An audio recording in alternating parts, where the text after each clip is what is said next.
En es- ok. Bueno, hoy vamos a hablar.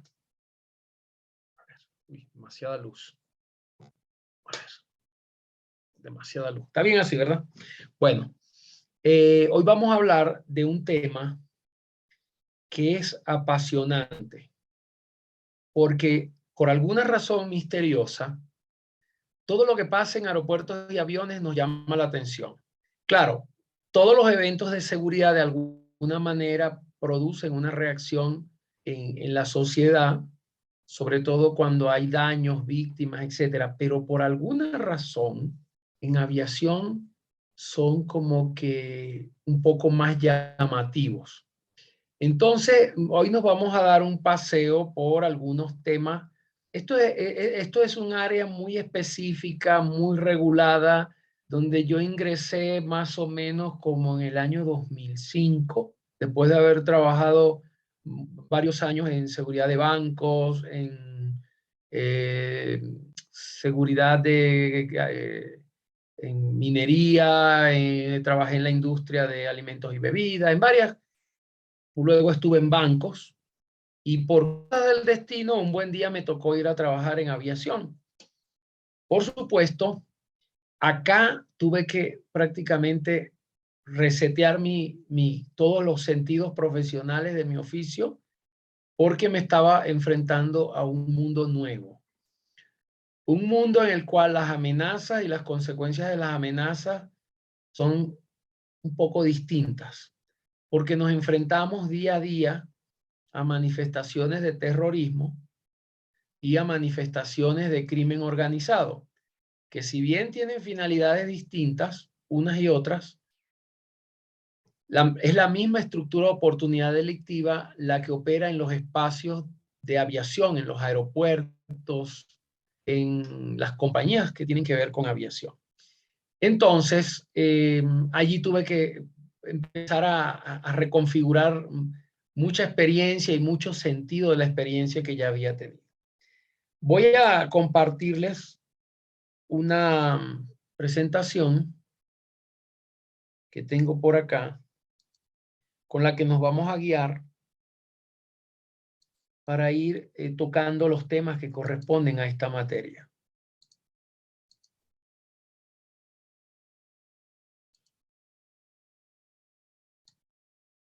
Ok, ¿pueden ver la presentación en este momento? Se puede ver, ¿correcto? Yo quise resumir esto como retos actuales de la seguridad de aviación en Latinoamérica.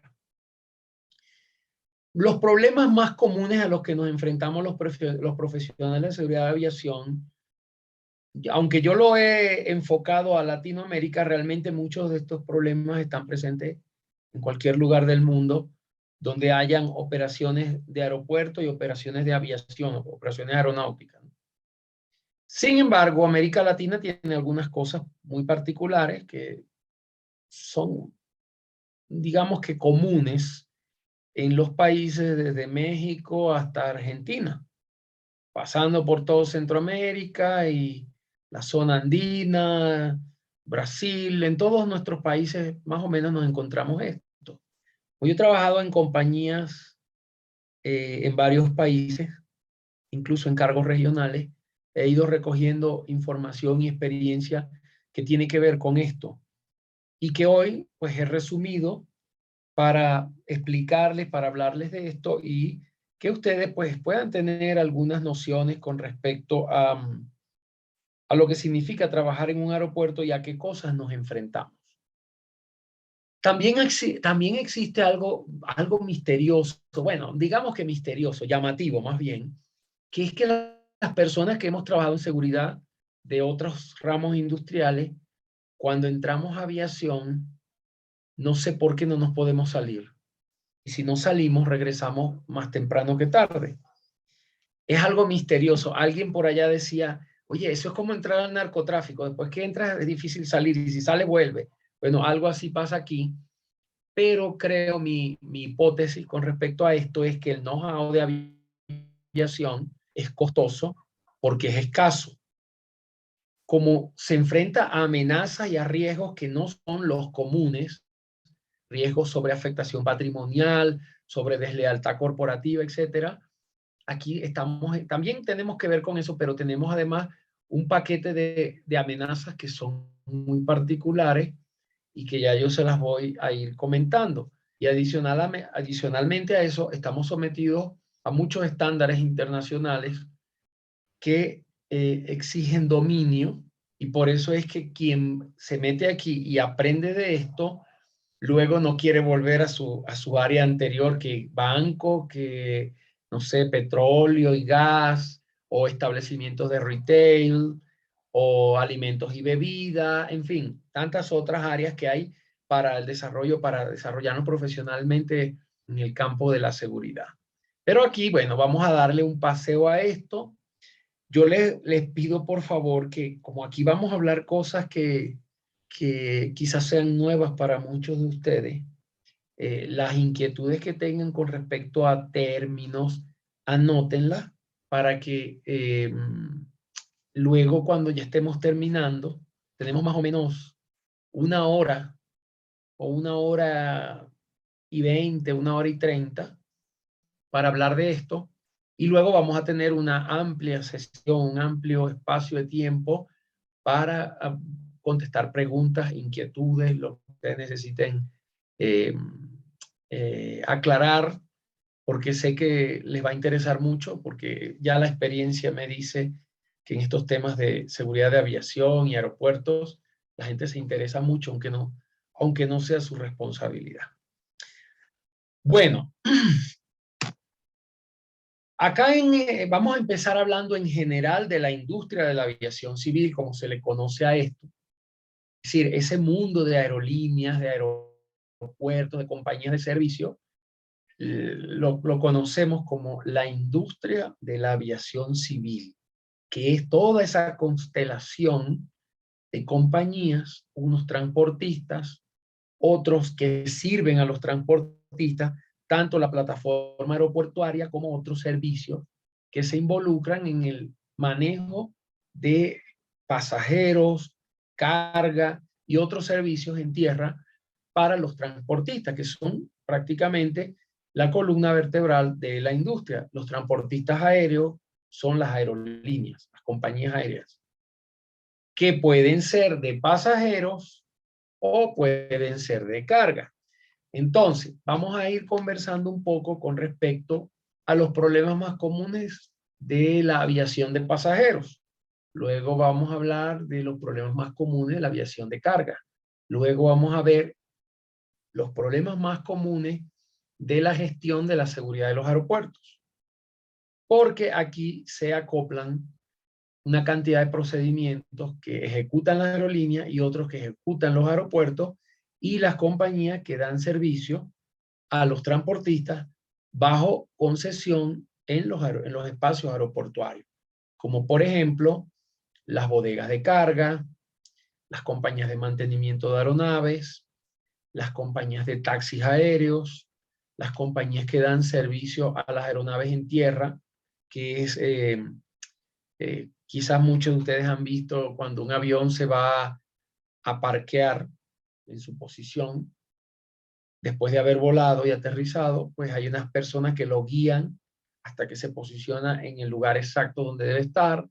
Luego son quienes bajan las maletas, quienes bajan, desembarcan la carga, limpian el avión si hay que limpiarlo, le hacen una cantidad de servicios que se le dan a las aeronaves en tierra, pero todas estas operaciones, llámese, eso lo llamamos, ese tipo de actividades que acabo de enumerar, lo llamamos ground handling, manejo en tierra, o otro le dicen ramp service, que es servicio de rampa, porque esas posiciones donde los aviones se parquean comúnmente se les conoce como rampa, técnicamente se les conoce como plataforma de servicios en tierra, donde se disponen todos los equipos y personas que van a hacer una cantidad de atenciones y preparaciones para una aeronave que recién aterriza y que se va a preparar para volar de nuevo.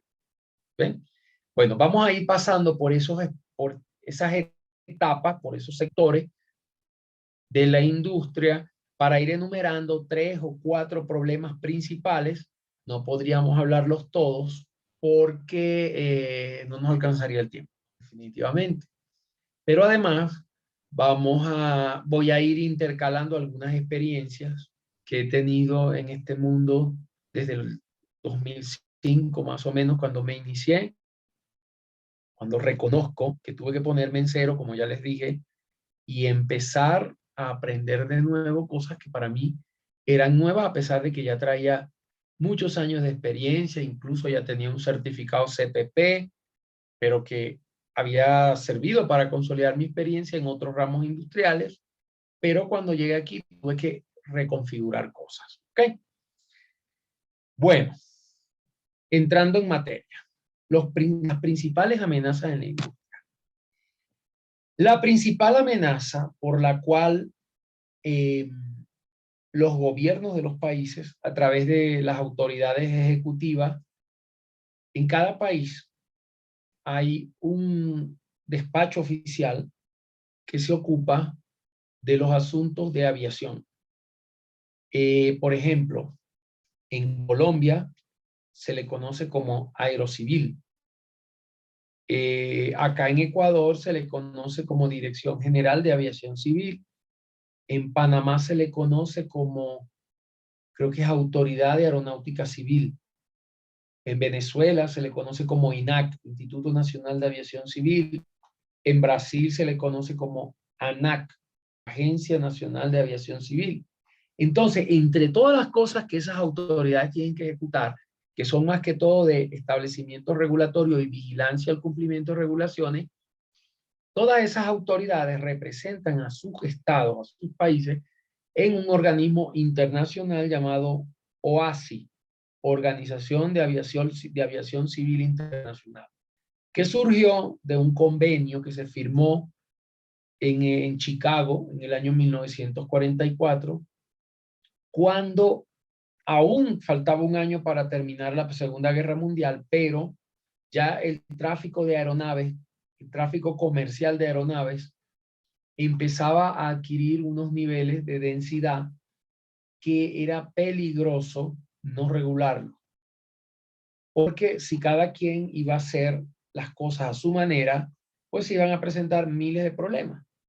Por ejemplo, si alguno de ustedes ha leído cómo fue la muerte de Carlos Gardel, aquel famoso cantante de tango argentino, en 1933, creo que sucedió eso, en Medellín, Colombia, en lo que es hoy día el aeropuerto Olaya Herrera, en el corazón de Medellín. Era el único aeropuerto que existía en la ciudad en esa época. ¿Y cómo murió Gardel? Porque el avión donde él iba chocó en tierra con otro avión, que no recuerdo si iba a despegar también o iba a aterrizar. El tema aquí es que el accidente se produjo porque esas operaciones no estaban estandarizadas. Y así como sucede en tierra, más rápido termina sucediendo en el aire, los choques de aeronaves en el aire. Entonces, por esa razón, esto tiene que estar tan normalizado, tan estandarizado.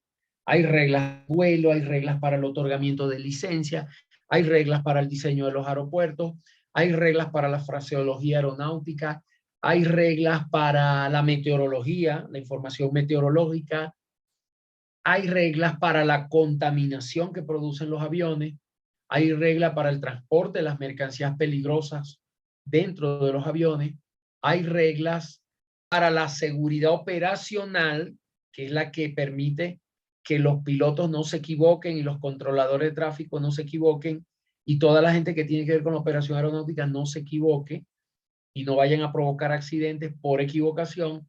Y también hay normas para prevenir los atentados contra la seguridad de la aviación.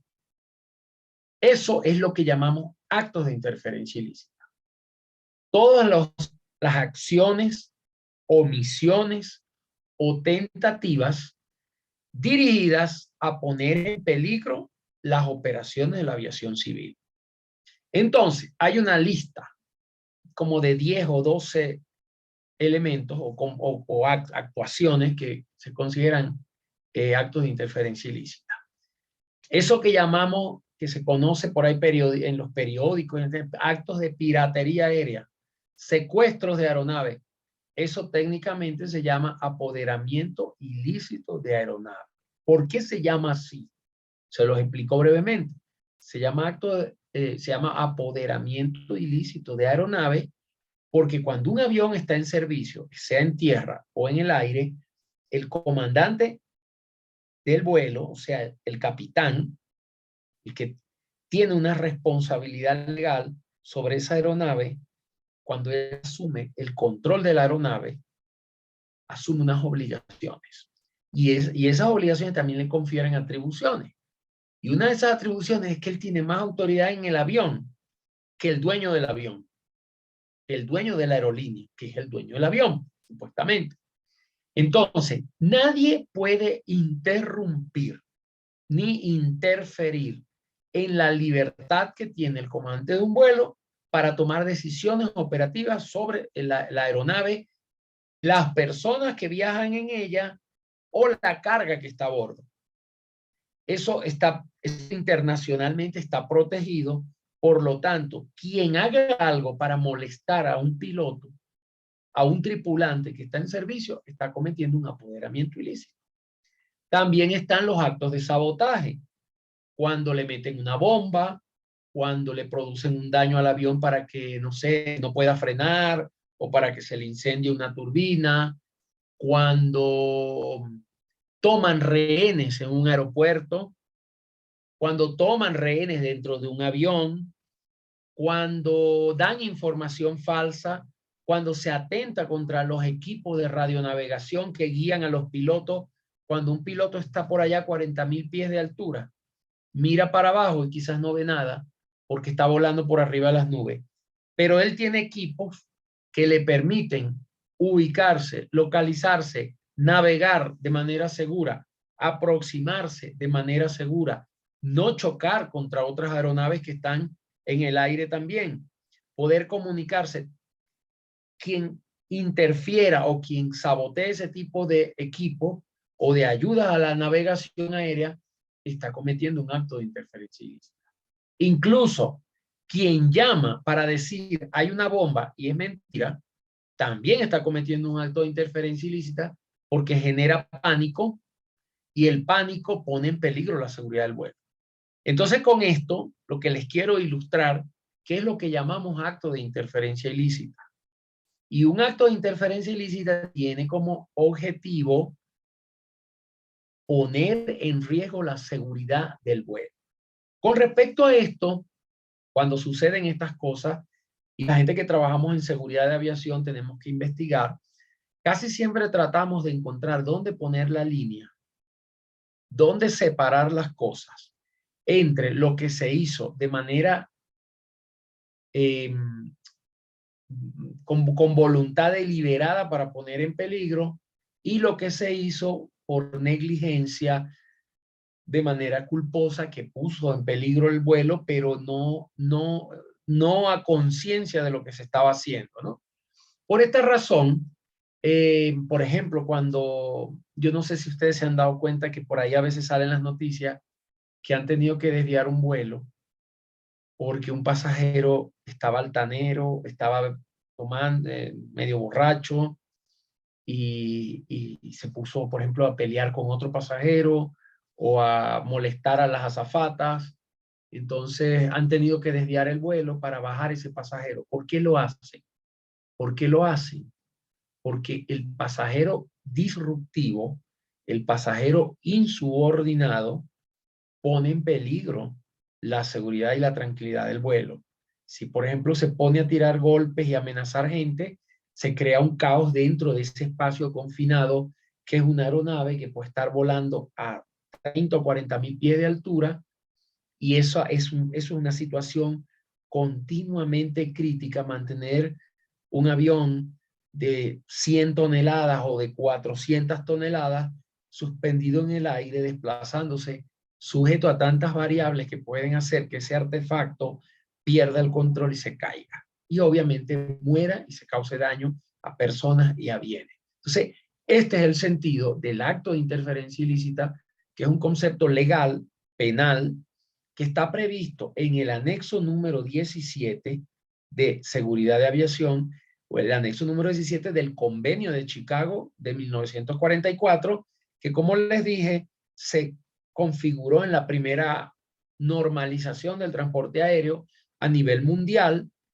cuando ni siquiera había terminado la Segunda Guerra Mundial, pero que ya empezaban a haber aviones desplazándose por aquí y por allá. Es decir, ya el transporte aéreo empezaba a masificarse y a crecer cada vez más como actividad económica de servicio público, y esto elevaba el riesgo. Por eso se establecieron todas estas normalizaciones que desde el año 1944 hasta ahora ha ido modernizándose, y todos estos instrumentos, los anexos técnicos de ese convenio, el convenio sigue igual, pero los anexos se van reeditando a medida que el tiempo va pasando y se van haciendo necesarios los cambios. Por ejemplo, después del 11 de septiembre del año 2001, se estableció en el anexo 17 que todos los operadores de aeronaves de más de 5.700 kilogramos, 5.700 kilos de peso certificado al despegue, o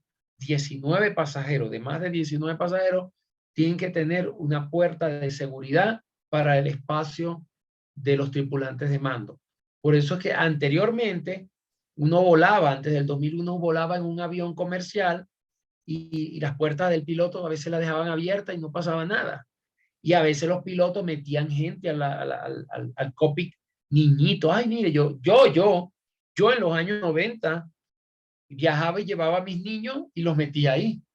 Y hablaba con la azafata, mira, el niño quiere ver allá donde están los pilotos. Sí, cómo no, que venga. Eso ya hoy día ni pensarlo, ¿no? Eso ya no se puede hacer. Es decir, nadie que no tenga una responsabilidad operativa en el vuelo debe estar en ese lugar, por los riesgos de seguridad operacional y de seguridad de aviación, es decir, de accidentes y de sabotajes o actos de apoderamiento ilícito que pueden suscitarse por estar permitiendo a las personas ajenas a la operación aérea estar en ese lugar.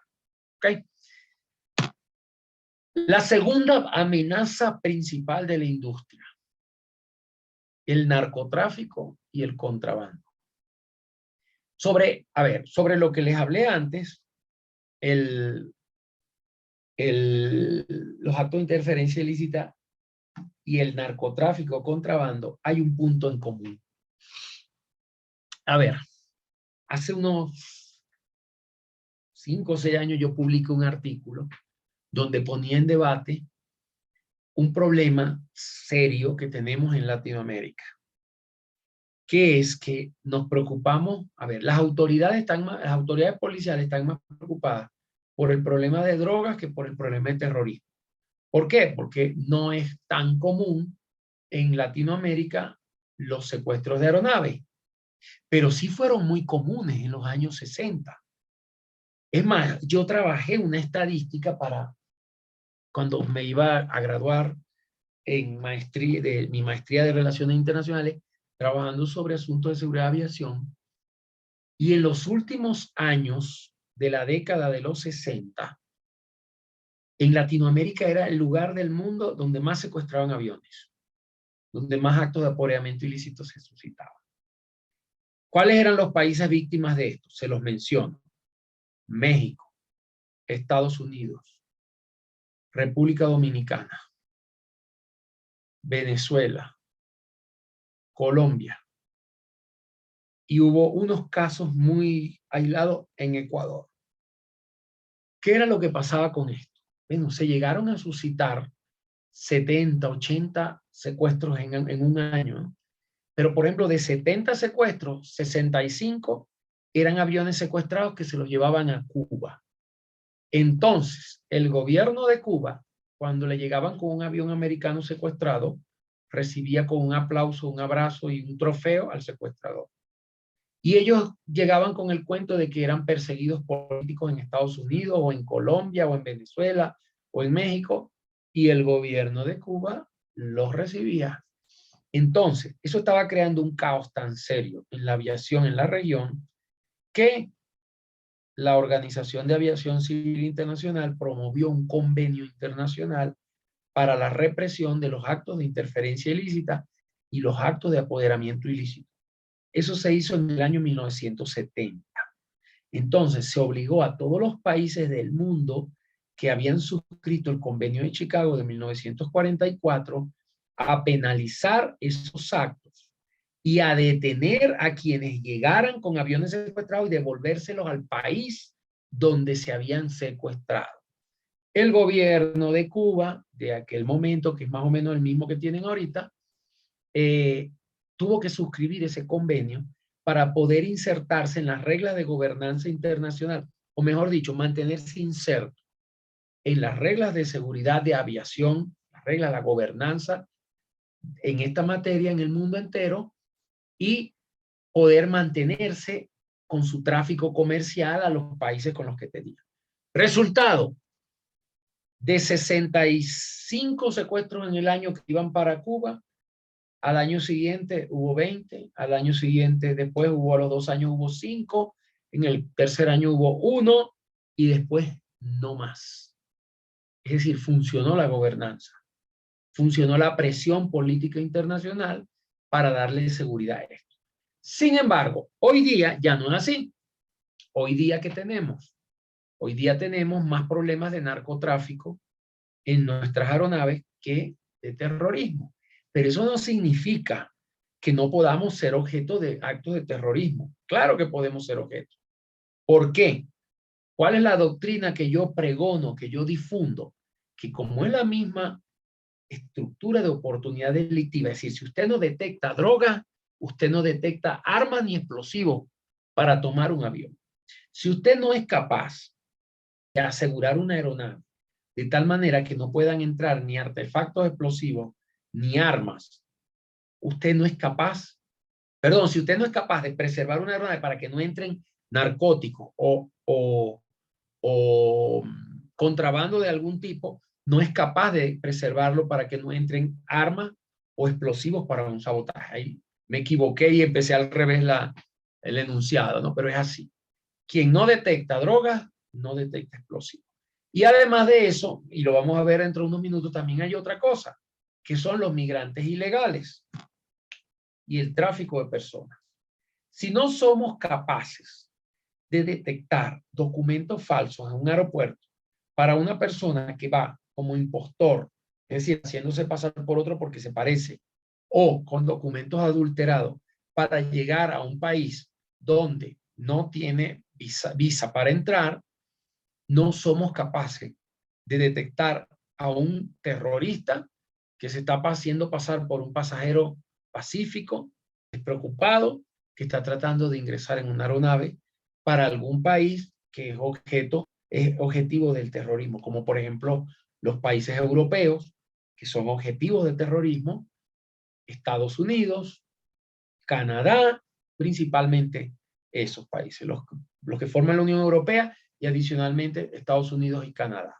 Porque la experiencia en los últimos años nos ha enseñado eso. Entonces, la trata de personas, el tráfico de personas en los aeropuertos son un problema serio.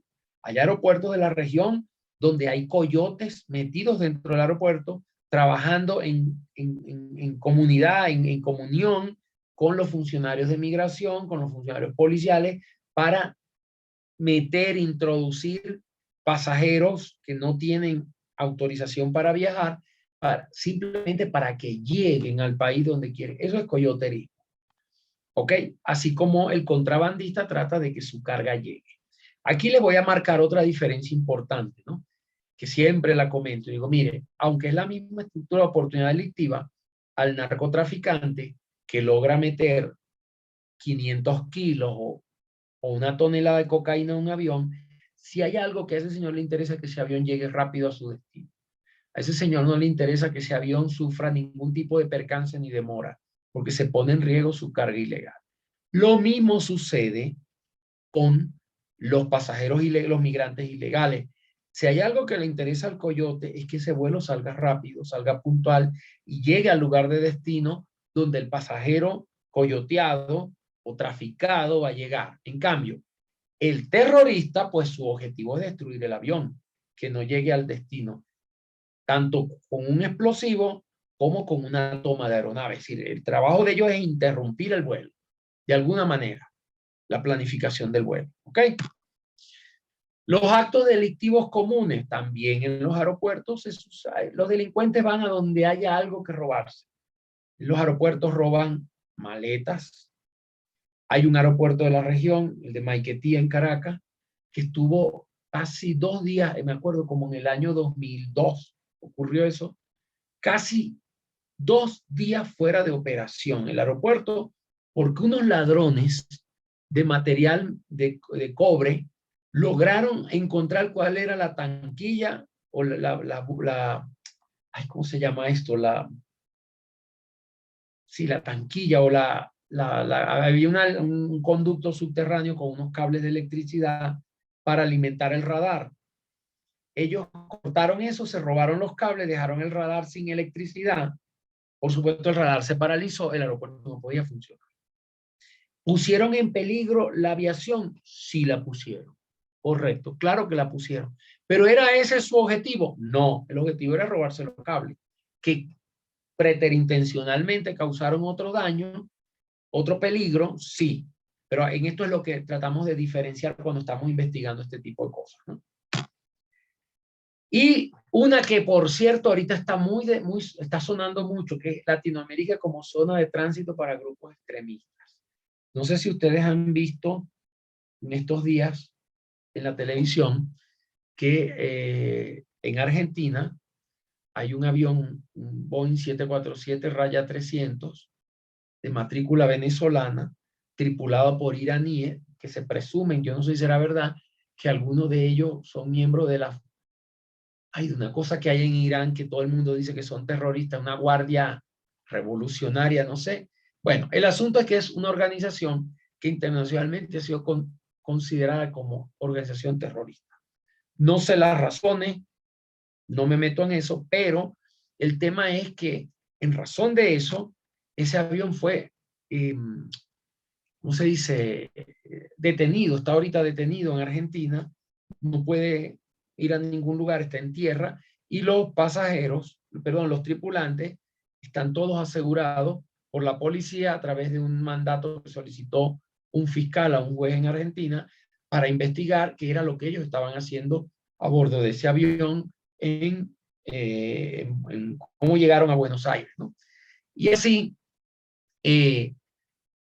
esto se constituye en una amenaza porque hay lugares en nuestro continente, por ejemplo, en la triple frontera entre Argentina, Brasil y Paraguay, hay una ciudad, una comunidad, un centro urbano que se conoce como Ciudad del Este, donde se dice, no me consta tampoco, pero lo he visto en tantos libros, en tantos informes de investigación, que hay una comunidad practicante del Islam radical dedicada a actividades económicas para financiar el terrorismo internacional.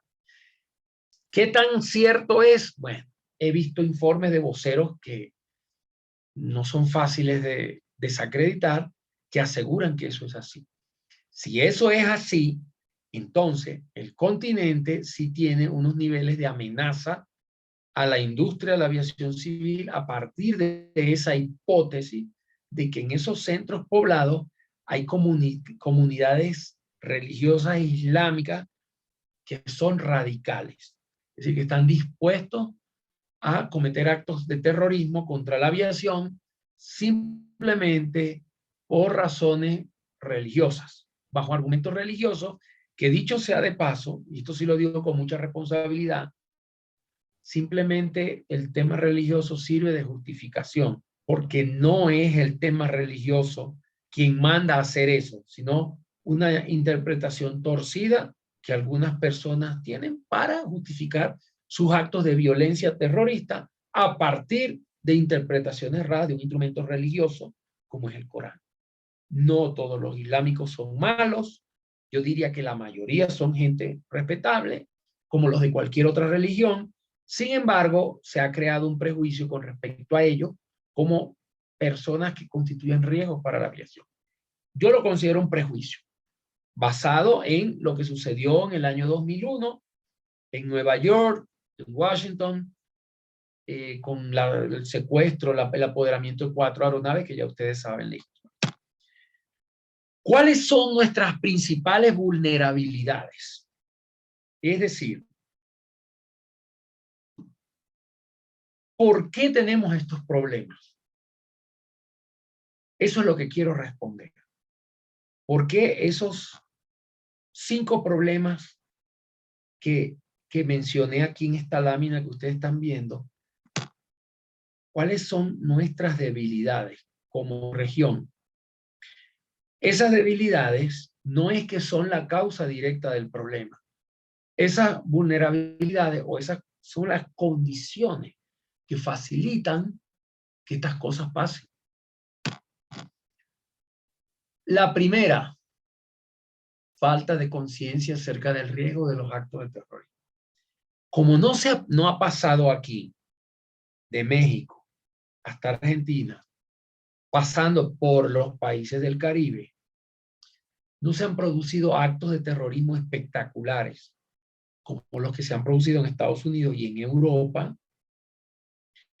Por cierto, en la estadística que yo levanté sobre actos de terrorismo, desde el más impactante hasta el menos impactante, pero cada uno, sin importar su proporción, es un acto, es una unidad de acto.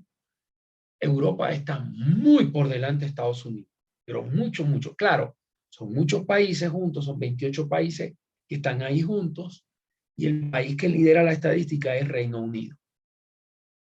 Recuerdo, no me acuerdo quién es el segundo, pero sé que Estados Unidos está como de tercero o cuarto en toda esa lista.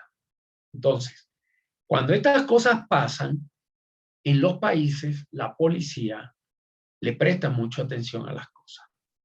En nuestros países, encontrar una tonelada de cocaína en un aeropuerto concede más medallas y más honores a los agentes del orden público, es decir, a los policías, que encontrar una pistola.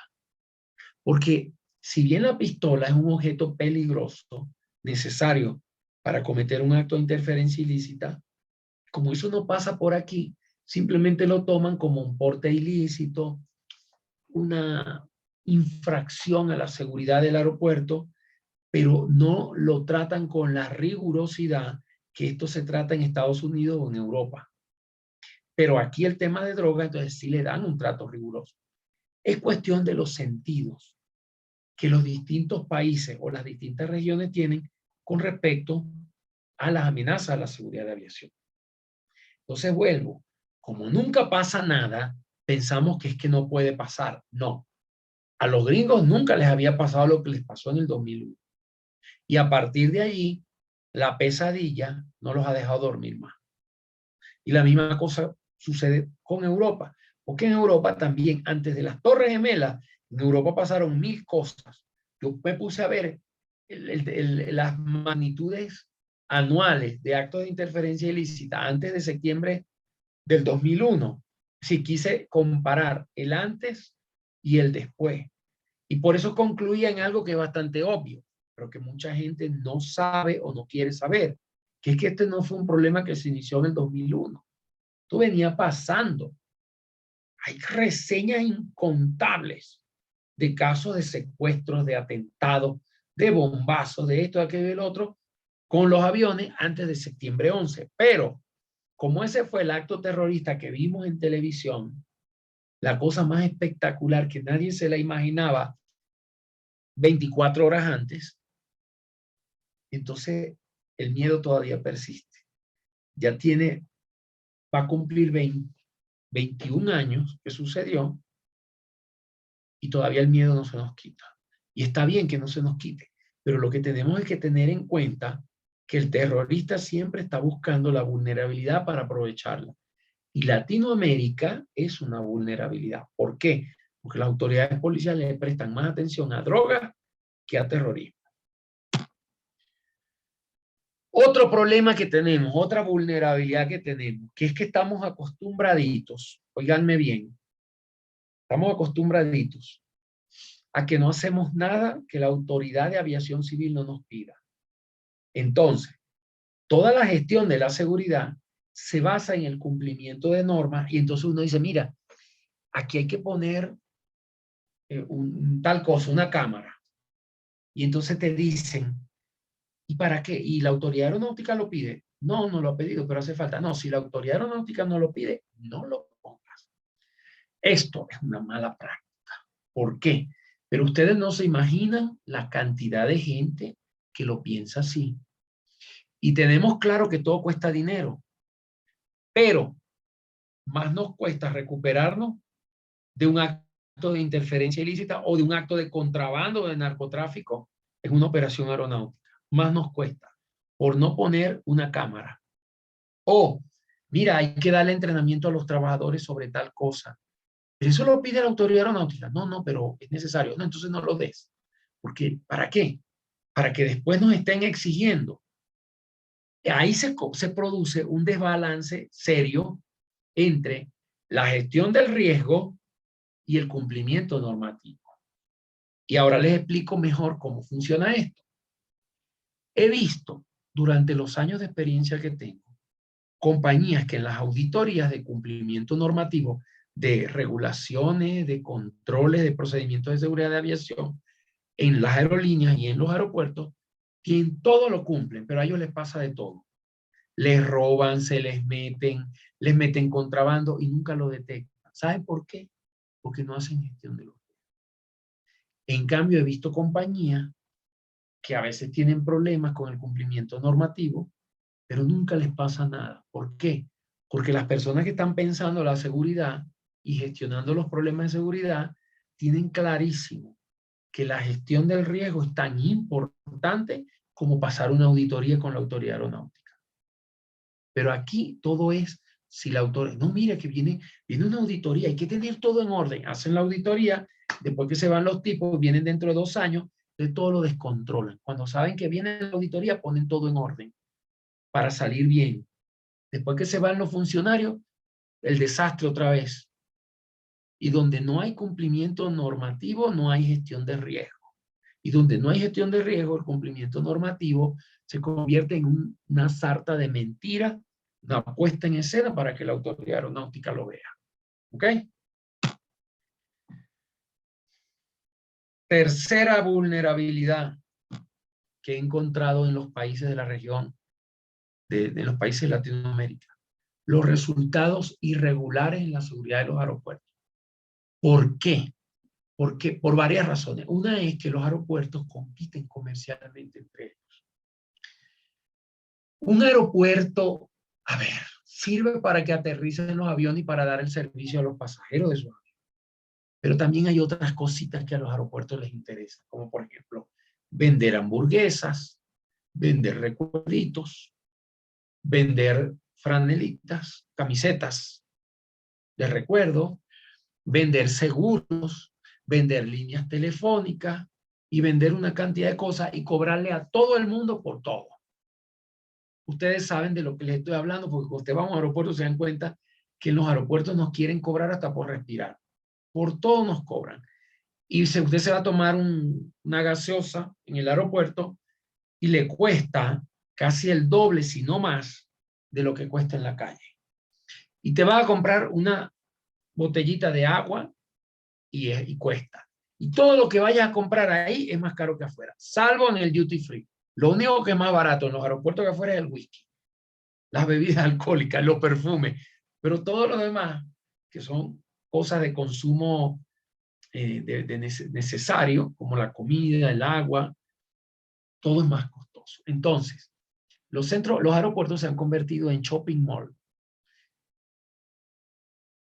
Y en lugares de esparcimiento de gente que no sabemos qué hacen allí. Entonces, esto le mete algunas cosas, algunos problemas de seguridad a los aeropuertos en lo que llaman zonas públicas. Los aeropuertos tienen una zona pública que es donde el pasajero llega quizás con su familia o algún acompañante, mientras que se chequea para abordar el vuelo. Porque se chequea y tiene el boarding pass en la mano y quizás le han recibido su maleta. En ese momento ya el pasajero pasa controles de seguridad y está en la zona aeronáutica, en un lugar, un espacio conocido como zona de seguridad restringida, donde para entrar tienes que pasar por rayos X, por revisión corporal, En fin, una cantidad de cosas para poder estar allí, para saber que no lleva sustancias u objetos peligrosos que pueden servir para cometer actos de interferencia ilícita allá adentro o a bordo de una aeronave. Entonces, estos resultados que tienen los aeropuertos en materia de seguridad, pues les cuento que no se comparten. Y eso es una vulnerabilidad seria. ¿Por qué? Porque tenemos que poder hablarnos entre colegas. Por ejemplo, si yo trabajo acá y tengo un colega en Bogotá, o tengo un colega en Ciudad de Panamá, o un colega en Chile, o en Argentina, o en Perú, o donde sea, en España, y las cosas que suceden aquí, deberíamos comunicarlas para que ellos estén atentos y podamos poner las barbas en remojo, es decir, asumir actividades preventivas para que el problema que está afectando a mi colega en otro país no me suceda a mí aquí. Hay formas, hay gente que ha tenido iniciativas para esto, pero no es un tema que se comparta de manera general, entre, por ejemplo, entre aeropuertos, porque como entre ellos compiten no se hablan casi, o entre autoridades de los países y cuando se hace de manera muy deficiente. Pero hay otras iniciativas, por ejemplo, hay publicaciones.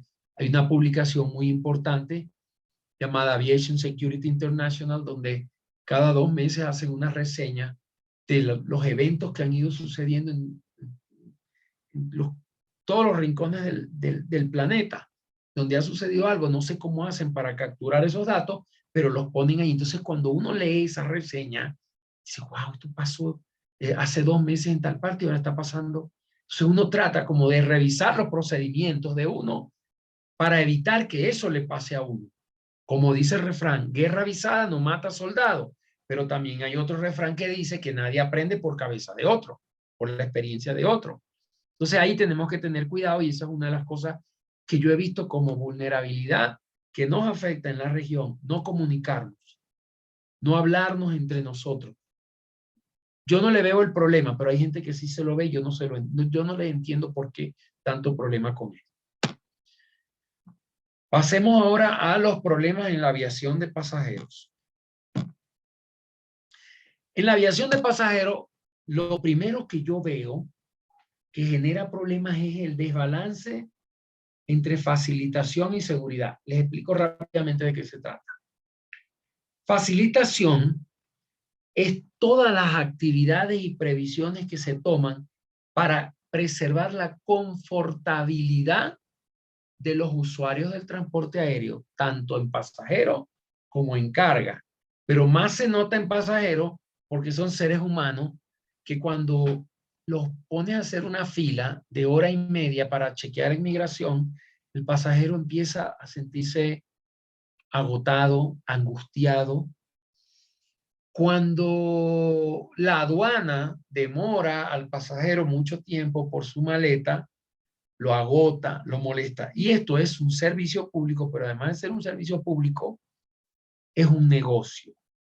Es un negocio para la aerolínea, un negocio para el aeropuerto y para el usuario es un servicio. Pero lamentablemente las autoridades, llámese policía antinarcótico, llámese aduana, llámese migración y a raíz del coronavirus también las autoridades sanitarias empezaron a establecer controles para el tráfico de pasajeros.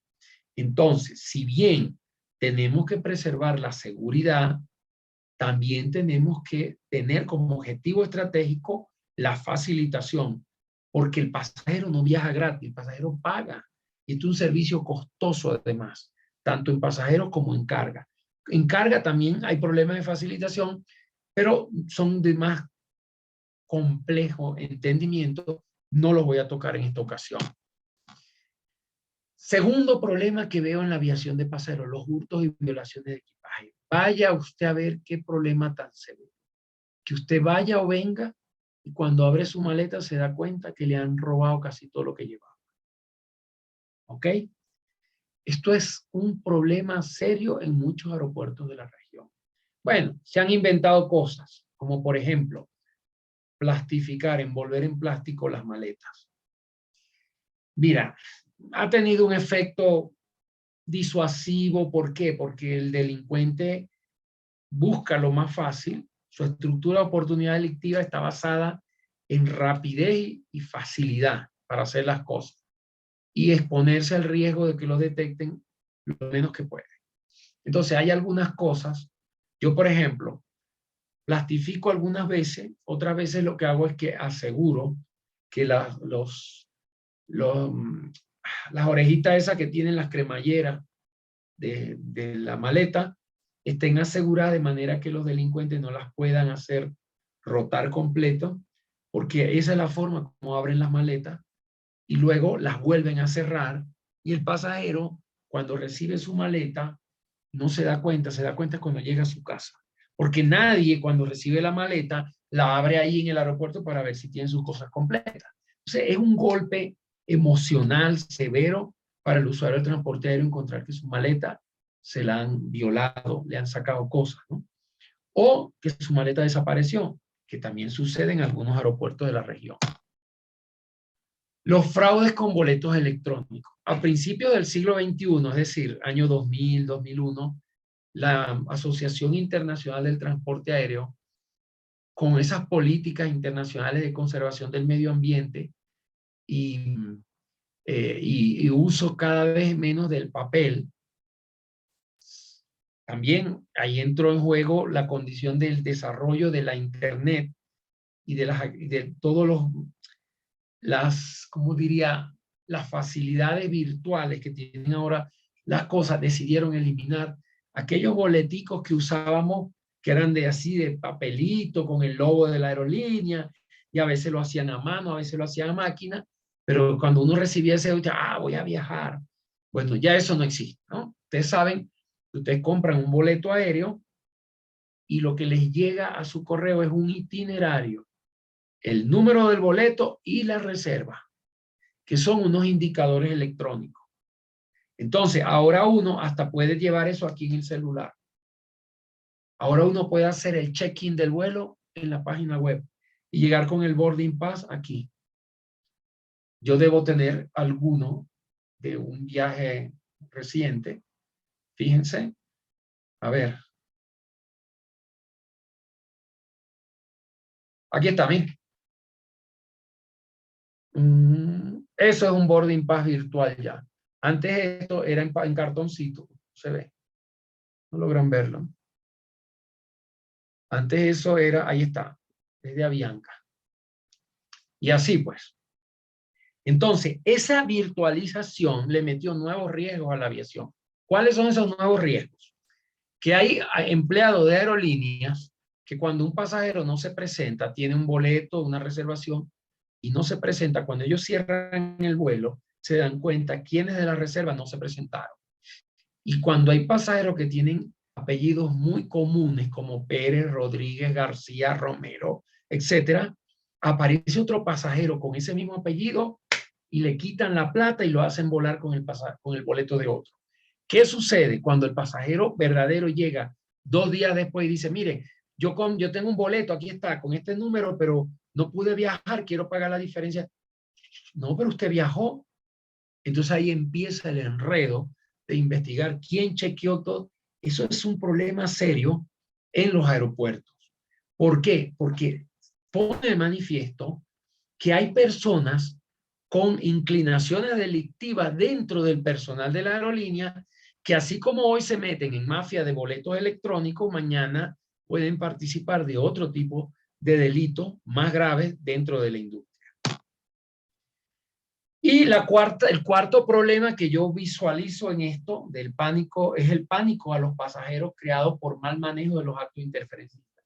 Por ejemplo, en una ocasión vi un pánico dentro de un aeropuerto simplemente porque un pasajero, como estaba viajando a las 6 de la mañana y había estado de farra la noche anterior y andaba un poco afectado por los tragos, dejó olvidado un paquete en el mostrador, un maletín pequeñito al lado del mostrador. Inmediatamente creyeron que era una bomba y se generó un caos en el aeropuerto para después darse cuenta que era un pasajero que lo había olvidado y el pasajero, no, sí, disculpe.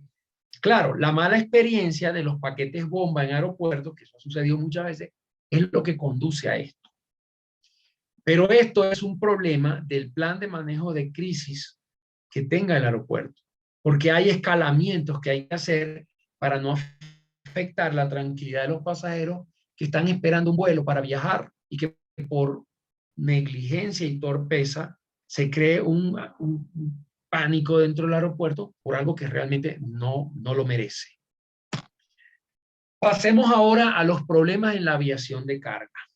Esta parte del negocio aeronáutico ha tenido un desarrollo vertiginoso en los últimos tiempos. Tanto así que fue la aviación de carga la que salvó a la industria de que quebrara por completo cuando el coronavirus estaba de moda. ¿Por qué? Porque como habían confinamientos para que la gente no viajara, los pilotos estaban sentados en sus casas y un piloto que no vuela pierde las destrezas. Entonces, para las aerolíneas, después que tienen que un piloto pasa un mes o 2 meses sin volar, volverlo a poner a volar implica una cantidad de chequeos de destreza que cuestan mucho dinero. Y esto sin contar que los aviones estacionados hay unos mecanismos de preservación de la aeronave. Cuando van a parar un avión y no lo van a volar durante cierto tiempo, hay que desactivarle una cantidad de cosas, y cuando lo van a hacer volar, entonces hay que volvérselas a activar y todo cuesta dinero. Entonces, ¿qué hicieron algunas aerolíneas? Como había tanta demanda para llevar medicamentos, insumos médicos, mascarillas, guantes, etcétera, material sanitario que llaman, desde China, desde Europa, desde Estados Unidos, Suramérica, África, por aquí, por allá. ¿Saben qué tuvieron que hacer las aerolíneas? Quitarle los asientos a las aeronaves de pasajeros y empezar a llevar carga en esos espacios, ¿no? Y se dieron cuenta, muchas de ellas, que la carga era un negocio. Pero es que esto se sabía siempre, pero quien no lo quería ver no lo veía. Entonces ahora muchas compañías han ampliado sus flotas para tener también operaciones de carga aérea. Son muy rentables, por cierto. Yo trabajé al principio en pasajero, luego en carga, y me di cuenta que el negociazo es la carga, no los pasajeros. Los pasajeros son complicados, pero la carga sí. Entonces, este auge de la carga aérea a nivel mundial, por supuesto, eleva los riesgos. ¿Cuál es el principal problema que tenemos con esto? Que son tantos miles de kilos de carga que nosotros no nos podemos poner a revisar al 100% porque entonces nunca los aviones saldrían, nunca la carga viajaría, porque, por ejemplo, meter 100 toneladas de flores en un Boeing 747-8, ahí hay como 5.000 cajas de flores. Imagínense ustedes que aquí en Ecuador, que es un país productor de flores, portador de flores, tengamos que estar revisando caja por caja, y son 5.000 cajas. Cuando terminemos con la última, ya las flores se han secado todas, porque es demasiado. Entonces, tenemos que practicar algunos procedimientos de aleatoriedad e ingeniárnoslas para poder hacer este trabajo gestionando riesgos de manera más eficiente. Además, la carga aérea brinda muchas posibilidades de ocultamiento, pero muchas. Es decir, lamentablemente esto es un tiempo limitado que tenemos aquí, pero miren, yo he visto cada cosa, como ocultan drogas, armas, dinero, en artefactos, en cosas que envían por los aviones. Esto es la locura. Una vez detectamos una máquina de hacer tortillas de maíz que iba a viajar desde México a Colombia. Y la paró el CBP, la agencia esta federal que se llama Customs and Border Protection, de una agencia federal americana. La paró en Memphis, porque los perros que detectan dinero olfatearon que ahí había dinero. Y cuando la desarmaron, habían $60,000 escondida en los tubitos de la estructura de una máquina de hacer tortillas. Y como esto les puedo en drogas, son de los más creativos. He visto tallos de flores que no sé cómo hacen, los perforan y después le meten un tubito muy finito que está lleno de cocaína ahí adentro, del tallo de las flores. Y en cada cajita de flores van como 40 o 50 tallos. Imagínense meterle cocaína a 50 o a 40 tallos de flores, pero lo hace. ¿Por qué? Porque es un negocio ilícito, da mucha ganancia y aprovecha las oportunidades la estructura de oportunidad delictiva para llevarse a cabo en los aeropuertos.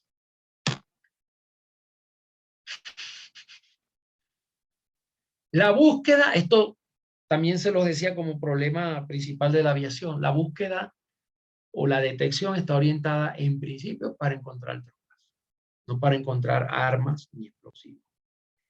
La presión que meten las aerolíneas y que meten las autoridades es esa, cuando realmente hay que estar pendiente de las dos cosas, tanto de los tráficos ilícitos como de los actos de interferencia ilícita y los objetos peligrosos que facilitan la comisión de los actos de interferencia ilícita. Y un cuarto problema que he visto, que es la poca comprensión con respecto a la carga de alto riesgo. Fíjense algo, en el año 2010 hubo un caso,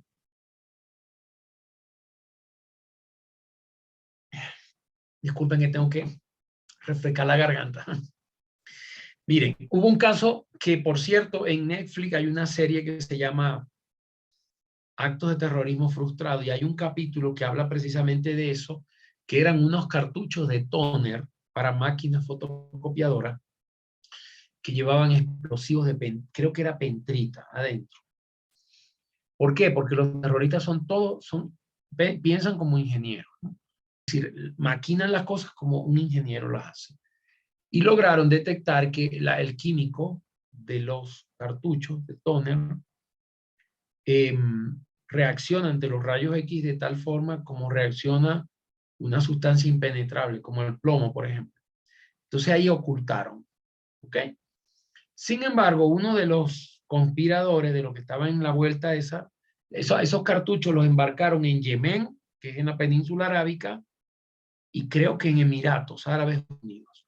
Uno iba en un avión de FedEx como paquete y otro un avión de UPS.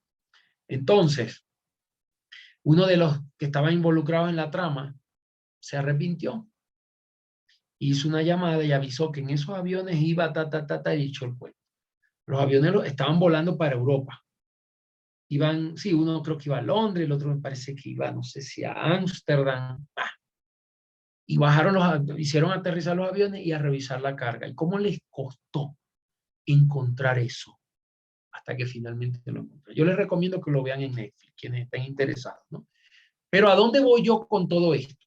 Eso generó un criterio que ahora se llama, nosotros tenemos unas siglas, ¿no? HRCM, High Risk Cargo and Mail, carga y correo de alto riesgo. Y hay unos parámetros sobre la detección, la adjudicación de esa etiqueta de carga de alto riesgo, que es una lista de países que fomentan el terrorismo, el desconocimiento del expedidor de la carga, hay que conocer quién produce la carga, quién la envía, ¿no?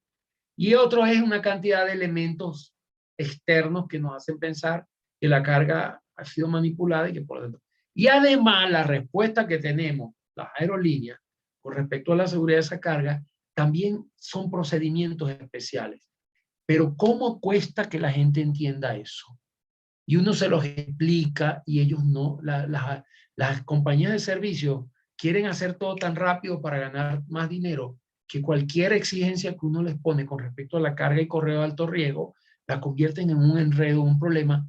Pero afortunadamente en la industria de la aviación civil, en toda esta película, quienes mandamos somos las aerolíneas. Entonces, cuando dentro de la aerolínea hay personas preocupadas por esto, conscientes de los riesgos, nosotros ponemos alto y hacemos que las cosas se cumplan, a pesar de las dificultades. Hacemos que las cosas se cumplan. Ahora los problemas de seguridad aeroportuaria. Ya hablamos de las aerolíneas de pasajeros y hablamos de las aerolíneas de carga. No sé si ustedes pueden ver, ahí arriba de los libros hay una cantidad de avioncitos. Muchas de esas son las compañías donde a mí me ha tocado trabajar. Con gran orgullo lo digo. Esta fue una. Aquí tienen. Un MD-11 de FedEx, que es la compañía de carga más grande del mundo. Y esta hermosura de Boeing 747-8 de Cargolux, que esta es la compañía de carga más importante de Europa y una de las más importantes del mundo. Esta es una aeronave que por supuesto esto es un modelo, pero la real, esto es un avión para montarle 120 toneladas de carga. Ustedes saben lo que significa asegurar la carga de 120.000 kilos de cualquier cosa que vaya adentro. De verdad que es un trabajo apasionante, es un reto todos los días. Por eso creo que es que cuando entramos aquí no nos queremos salir, porque aprendemos tantas cosas a cada día que pasa que no nos queremos salir. Vayamos ahora al tema de la gestión de seguridad de los aeropuertos. También aquí en los aeropuertos tenemos ese problema de la poca racionalización entre la facilitación y la seguridad.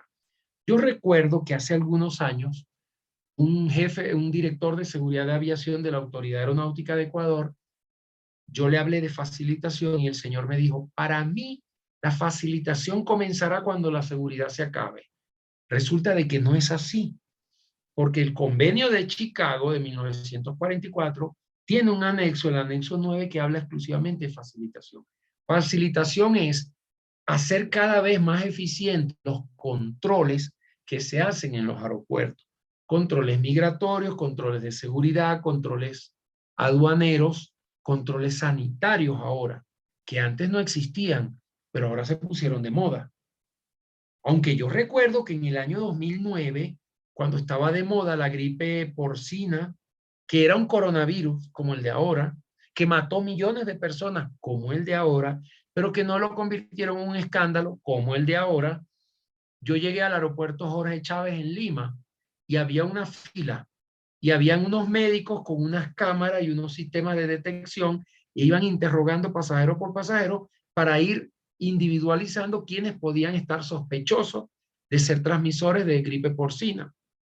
Es decir, se hizo el control, se hacía el control, pero ahora lo convirtieron en todo un enredo y yo no sé por qué me da la impresión de que mientras más lo enrede, menos eficiente es. Eso es un problema de facilitación en los aeropuertos. Lo traigo a colación porque está ahorita en el tapete.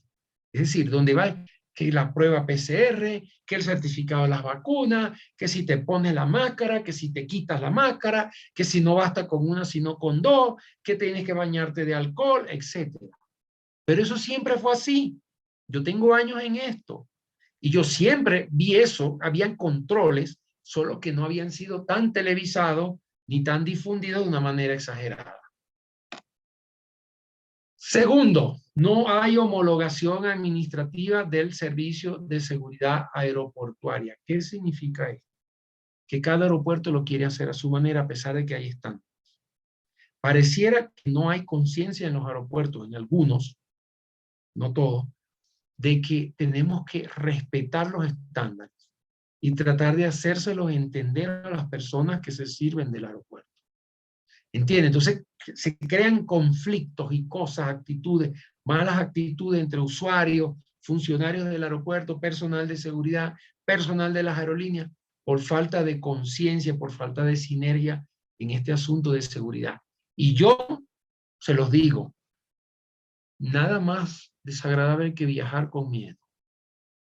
¿Necesitamos sentirnos seguros? Sí, pero tenemos que sentirnos seguros bien y no en base a incomodidades.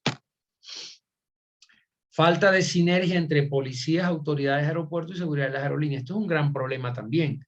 ¿Por qué? Porque como cada uno tiene sus propios objetivos y no se los comunican entre ellos, entonces, cuando los policías andan buscando narcotraficantes, los únicos que están libres de pecado son ellos, cosa que no es verdad. Porque hemos tenido experiencias en Venezuela, en Colombia, en Ecuador, en Perú, quizás en Brasil, en México, en todas partes, de policías que se tuercen y pasan a trabajar para la delincuencia. Entonces, la seguridad está en manos de quién? De un ser humano igual que yo, que soy pasajero, o que yo, que soy funcionario de una aerolínea, que si yo me puedo torcer, tú también te puedes torcer.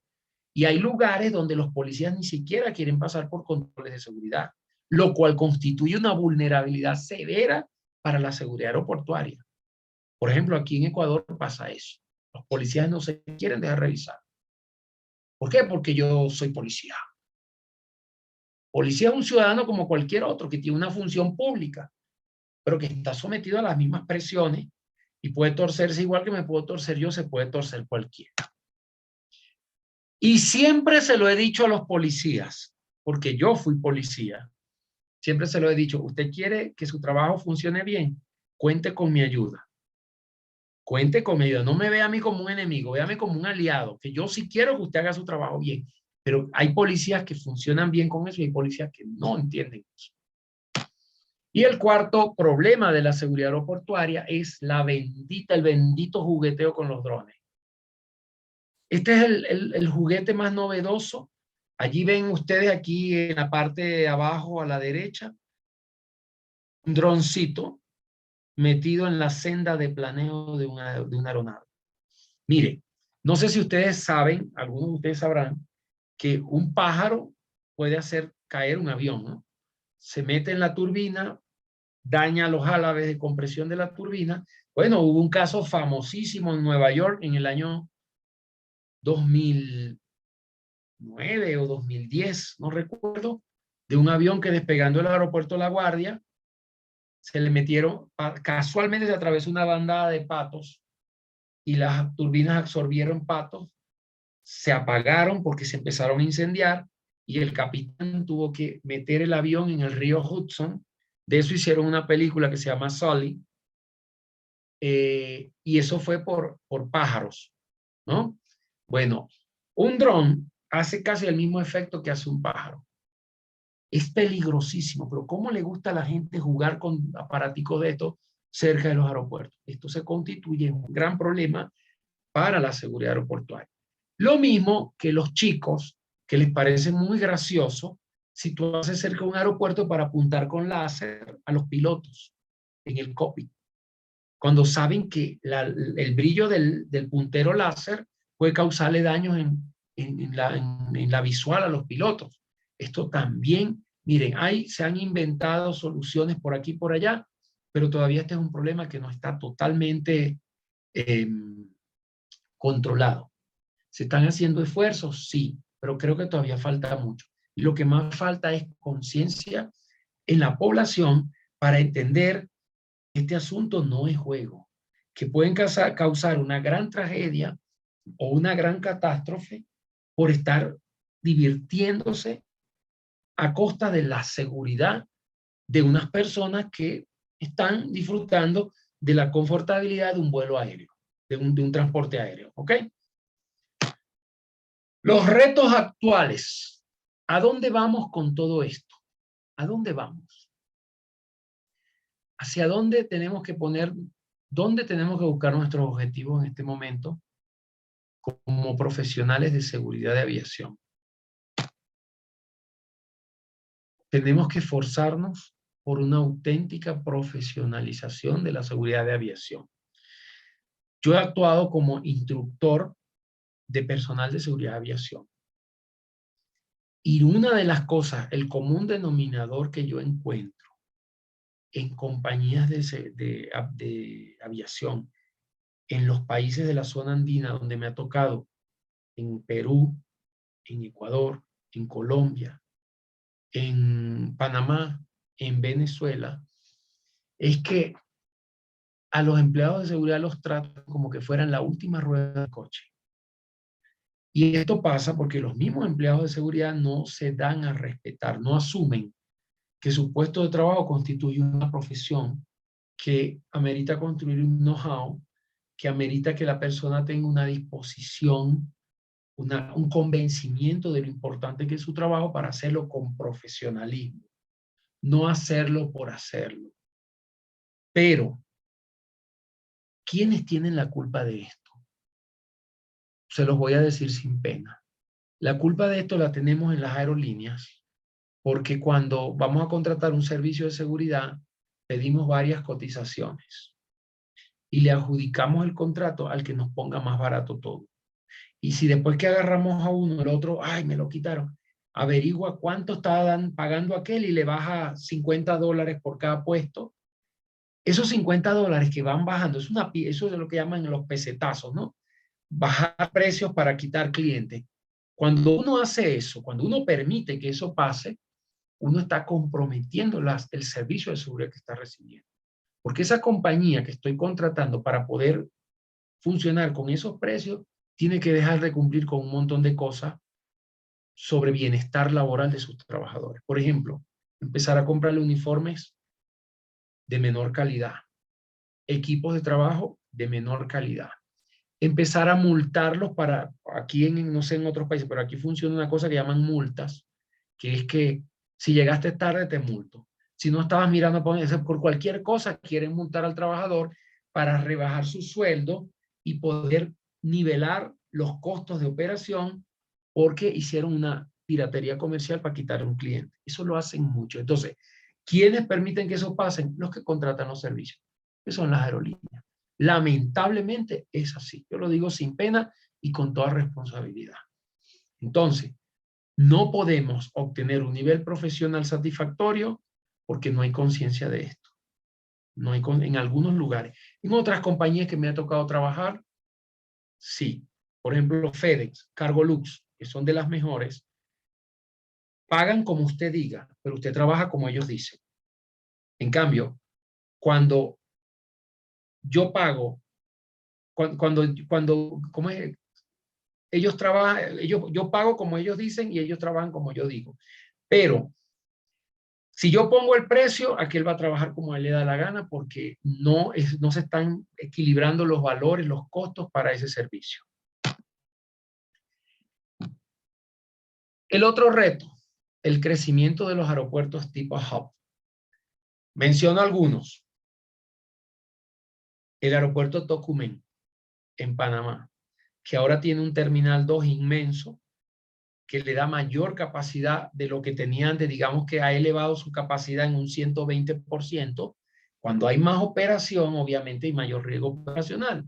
Bogotá, después que se hizo la remodelación que entró en servicio en el 2013, pues ese aeropuerto empezó a ser una cosa monstruosa como un hub de conexiones en la región. Lo mismo pasa con Jorge Chávez en Lima, que se ha convertido en un aeropuerto hub. Ese concepto de aeropuerto hub no ha sido suficientemente trabajado desde el punto de vista de la seguridad de aviación, porque las conexiones generan riesgo que los los puntos terminales no generan. Por ejemplo, uno va al aeropuerto de Quito. Quito no es un aeropuerto de conexiones, o hay muy poquísimas conexiones. El que se embarca para Quito se baja en Quito y se queda allí de vacaciones, de visita o porque reside en Quito. Pero en cambio, el que va a Bogotá, la mitad de los que van en el avión van a cambiar de avión para seguir para Europa o para Norteamérica. Lo mismo pasa en Panamá. Yo diría que el 85% de las operaciones de aeropuertos son conexión y un 15% son pasajeros que tienen como destino Panamá. Quizás un poquito más, pero el grueso es la operación hub de concentración y distribución de pasajeros, de carga, etcétera. ¿Ok? Esto no ha sido bien trabajado. Esto es un reto que tenemos. Empezar a pensar la seguridad del aeropuerto tipo hub.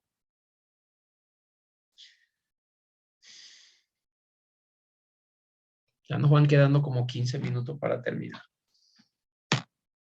A ver, el número 3. El cumplimiento normativo debe estar contextualizado con respecto a la gestión del riesgo. A ver, yo recuerdo un jefe español que tuve alguna vez que él decía que los contextos son como según el tamaño del pájaro, debe ser el tamaño de la piedra que le voy a lanzar. Si es un pájaro grande, no le puedo lanzar una piedra chiquita.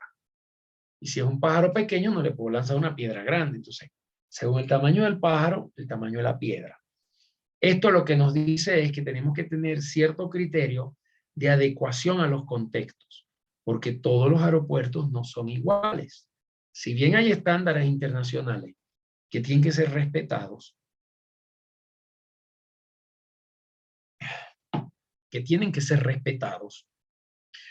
también hay cosas particulares que no podemos perder de vista.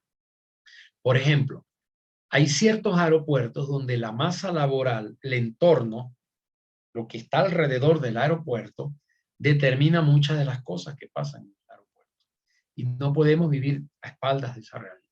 Tenemos que tener conciencia del asunto. Como hay aeropuertos donde lo que rodea, las comunidades que rodean, no nos traen problemas, pero hay unos donde sí. ¿Por qué? Porque prácticamente la gente del barrio toda va a trabajar en el mismo lugar porque es el lugar más cercano que tiene. Entonces, ¿cómo diría yo? La convivencia del barrio se convierte en la convivencia en el aeropuerto. Es decir, los dos que roban allá se vienen a robar juntos aquí. O vienen a hacer sus tramas, sus engaños acá en el aeropuerto coordinadamente porque las organizan allá en el barrio porque viven juntos. Esto es una de tantas cosas. Quizás no sea la más importante, pero sí es una que llama mucho la atención. Por las experiencias que yo he tenido, por ejemplo, el aeropuerto de Maiquetía en Caracas, terrible. Porque toda la gente que trabaja allí es de allí del entorno. Casi no viene gente de otros lugares, todos son de alrededor. Entonces, todos se conocen de allá y se conocen de aquí. Entonces, todo lo que se pierde en el aeropuerto, en maletas, en equipos de aeronaves, los encuentra usted más o menos en el mismo lugar donde están no sé cómo, hay tantas palabras que se usan para el que compra y vende objetos robados. En algunos lugares lo llaman,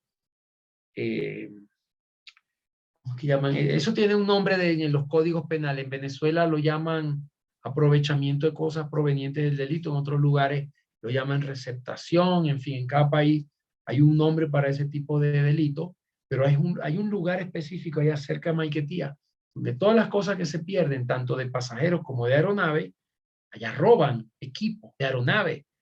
Ahí dentro del aeropuerto se desaparecen los equipos de las aeronaves y todos van a parar al mismo lugar donde se comercializa. Entonces, este tipo de circunstancias que son particulares deben estar bajo la vista del personal que dirige la seguridad en los aeropuertos.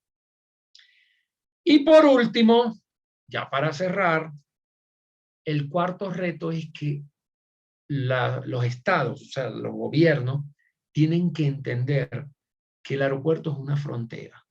Y por ser una frontera, está caracterizada por ciertos riesgos. Además, los tipos de cosas que pasan con relación a los aeropuertos son un asunto de seguridad de Estado. ¿Por qué? Porque el aeropuerto termina siendo una frontera. Aunque esté en el corazón del país, en el corazón geográfico, en el centro del país, eso es una frontera. Porque por allí entran y salen personas y carga que viene de otras latitudes, de otros lugares del mundo. Entonces, toda esa logística que se hace allí en ese lugar, en ese aeropuerto, es lo mismo que estar en una frontera. Si el tipo se logra montar en el avión y volar, ya lo perdiste. Si el tipo logra bajarse del avión y pasar y engañarnos, ya está dentro. Y esto sucede con drogas, con armas, con individuos que están solicitados por la policía, con delincuentes internacionales, con traficantes de todo tipo de mercancías ilícitas. Y lamentablemente los aeropuertos, las autoridades policiales miran para el aeropuerto solo cuando hay decomiso de droga. El resto de las cosas a veces pareciera que ni siquiera les importa. Nosotros los que trabajamos en la industria, hablo en mi nombre y hablo en nombre de muchos colegas que tengo aquí y en otros países, que tenemos algo en común. Nos preocupamos mucho por lo que hacemos. Nos preocupamos por la seguridad de la carga, nos preocupamos por la seguridad de los pasajeros, por la confortabilidad de los pasajeros. Y cuando nosotros somos pasajeros, vemos con preocupación cosas que suceden que afectan la seguridad, la sanidad, la confortabilidad del servicio de transporte aéreo, que es un negocio, no es barato. Y bueno, ya con esto finalizo. Ya la garganta me va a reventar, pero bueno, estamos hablando de lo que nos gusta. Ahí hay una caricatura donde vemos un señor como con 4 maletas, un tipo que anda desnudo, y el que está con las maletas le pregunta, ¿usted está tratando de facilitar su paso por seguridad? Y el hombre le dice, no, lo que estoy tratando de ahorrarme el pago de las maletas, porque ese es un tema comercial que tenemos en la industria, que ahora nos venden el boleto sin derecho a llevar maleta, y entonces cuando llegamos con la maleta, no señor, su boleto, mire, pero es que yo lo compré barato. Bueno, por eso es que usted no puede llevar maleta. Ay, ¿cómo hago con esto? Pague. Entonces tiene que pagar para llevar. Ahora lleva una sola maleta, algunos le ponen 20 kilos, otras aerolíneas 23, Pero uno tiene que preocuparse porque si te pasa, entonces te cobran un dineral por 3 o 4 kilos de peso en las maletas. Muchas gracias a todos y bueno, ahora, a ver, me tardé exactamente 1 hora 20 minutos. Eh, Vamos, dígame. bueno, muchísimas gracias. Ha sido excelente su exposición esta noche sobre un tema tan importante y tan, a veces tan desconocido para los que hacemos seguridad más en tierra, ¿no? Más acá en la zona urbana o en la zona rural, pero bueno, un poco alejado de los aeropuertos que no todo el mundo tiene acceso, ¿no? Ha sido magistral su exposición esta noche, doctor. Le agradezco muchísimo. Bueno, se supone que a esta hora nos tocaría responder a preguntas, a dudas que tengan, pero creo que ha sido tan explícito